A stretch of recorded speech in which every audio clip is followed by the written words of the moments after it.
Takatalvi on kurittanut tänään Suomea ja pian nähdään, kurittaako takatalvi myös Helsingin IFK mitalipelihaaveita. Rauman Lukko on noussut kuilun partaalta ja pyrkii tasoittamaan tänään otteluvoitot 3-3 ja venyttämään tässä ottelusarjassa ratkaisun keskiviikolle. Hyvin taistelee Tarmo Reunanen, sen jälkeen Sompin kautta laitaa Linus Nymanille.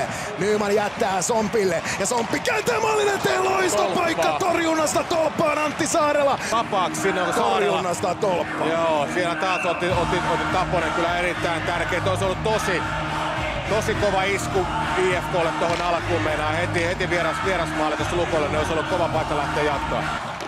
Kova siirto ja Linus Nyman ottaa sitten jälleen laidasta, mutta sitten tulee IFK ja pääsee kääntämään Kristian Vesalainen. Siinä on Dyk mukana. Vesalainen pomppiva kiekko, Dyk ei osu! Se pomppaa lavan yli ratkaisevalla hetkellä, kun aivan tyhjää maalia on edustalla. Pääsee Vesalainen viemään kiekon sivuun tässä kohtaa. Nyt lähtee vasta iskeä, tuolta löytyy jalkojen välistä tilaa. Sen verran pääsi Reunanen siihen väliin, että kiekko vähän muutti suuntaan ja Dyk laukas ohitte kiekosta. Laukauksia paljon, mutta ne on Taponen hoitaa, niin siellä saa alkaa rauhassa niin kuin saa tuo Lukko viisikkopuolus olla. Siitä kiekko viivaan, Gregua kääntää se lipuu matalana ohi maalin ja lisää sinne maalin eteen Linus Nyman ja kovaa kammetaan kiekko edelleen pelissä. IFK selviää tästä ja Taponen on siellä jo ketarat levällään ilman mailaa. Kiekon menetyksiä, haserisyöttöjä tulee, niin siellä on koko ajan se puolustusvalmius, niin silloin uskaltaa pelata tommosia aika rohkeitakin syöttöitä nähdään tuon sinisissä. Kuinka lähellä se lipuu tosta, kun Linus Nyman siinä kääntää. Ei mene Taposen kautta ja sieltä selän takaa. On myöskin aktiivinen. Ja Lukko vain pitää. Antti Saarela. Saarelan kääntöön Taponen reagoi Ervasti. Ja nyt kyllä IFK on melkoissa mankelissa omalla alueella. Ervasti Pavelkalle. Pavelka takaisin Ervastille. Jäähy on tulossa IFKlle maalin edustalla. Siellä vedetään Linus Nymania kovaa. Väänänen saa tässä nyt odottaa vielä sitten vähän tuomareita. Nimittäin ainakin oli katsovinen, että mennäänkö jopa videolle tarkistamaan vähän, että mikä se Väänäsen tuomio tuosta tulee olemaan. Maalin edustalla se kontakti oli ja kyllä tässä näin. No ei siinä poikittainen tulee, tuleeko vielä sitten toinen? Ja kolmaskin tulee vielä siitä. Sitä isomman rangaistuksen mahdollisuutta tässä me katsotaan. Tuossa kuvassa näytti vähän, että se olisi osunut kasvoihin kyllä. No. Katsotaan mikä on Jukka-Pekka Koistisen ja Joonas Kovan tuomio tilanteesta. Selviääkö Väänänen kakkosella vai tuleeko isompaa? Poikittainen maila ja ulos, joten se on 5 minuuttia Miro Väänänen ja tämä ottelu saa jälleen yhden isomman dramaattisen käänteen. Keskialueelle Karjalainen sisään. Ja siitä Andrei Hakulisen kautta viivaa Gregua. Koivistoinen ei aivan pääse väliin, mutta sitten tulee mahdollinen pystyyn. Eetu Koivistoinen on läpi ja se laukoo. Tsekidulin torjuu. Ja Eetu Koivistoisella on läpi, josta Tontti kun Teemu Talberg taistelee syötön pystyyn. Mutta laukaus tällä kertaa Tsekidulinin käsivarteen. Ei kovinkaan paljon venäläinen muuten siihen ehdi reagoimaan. Tarmo Reunanen viivasta. Nopeat käytöt. Kainulainen keskustaan. Fonte laukoo. Kimmoke tulee. Ja Kessner pitää ylivoimaa. Vielä reilu 3 minuuttia jäljellä. Kessner löysät pois. Laukaus ja nyt on raapaisu. Nyt on jenkkilaiturilta raapaisu.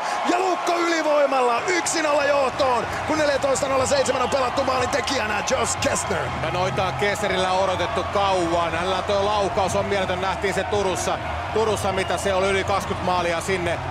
Ja noilta paikolta molemmilta puolin tosta noin toi ranne löytyy, kun saa pikkusen tilaa. Pääsee ottaa tuossa potkut lähelle ja on toi hirveä pommi, mikä ranteella lähtee.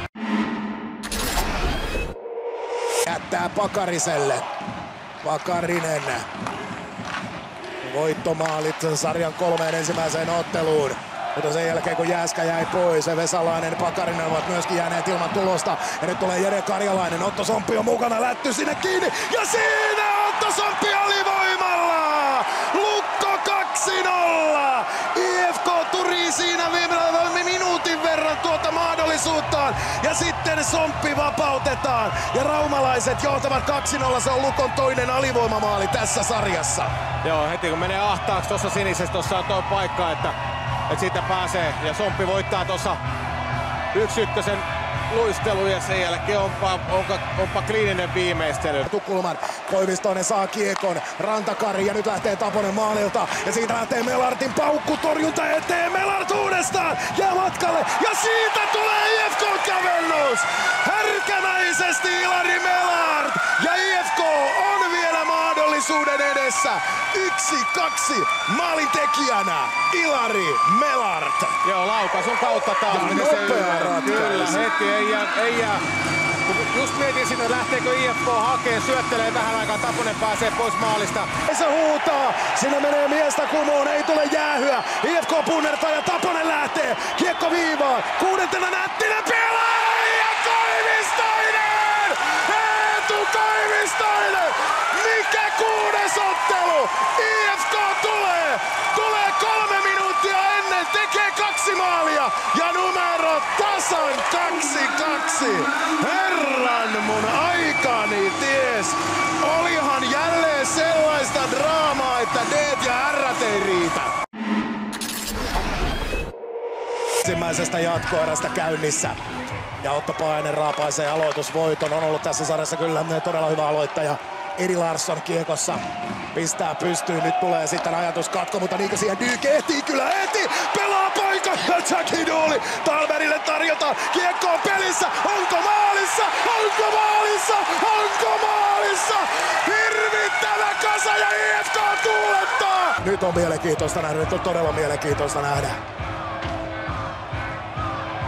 Ensimmäinen Talbergin laukaus. Tuolta tulee seuraava siirto. Onko Otto Paajanen?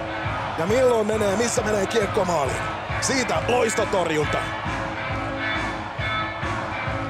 Ja nyt Zagidulin ilman mailaa. Sinne tulee tökkäisy. Siitä kiekko maaliin. Oho. Onko ollut kontrollissa? Työnnetäänkö patjoista irti vai onko kiekko näkyvissä? Kontrolli, että tuo tulkitaan maalivahdin häirinnäksi. Nyt se tulos tulee. Nyt tulee tuomio. Kuunnellaan Sahan Hallin reaktio myös tuohon.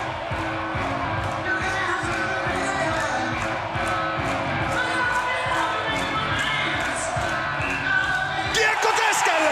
IFK voittaa 3-2! Maalintekijänä Otto Paajanen ja jatkaa tästä välieriin 4 parhaan joukkoon Tapparaa vastaan. Ja Lukon kausi, armoton taistelu, takaa jo asemasta päättyy sarjan 6. otteluun.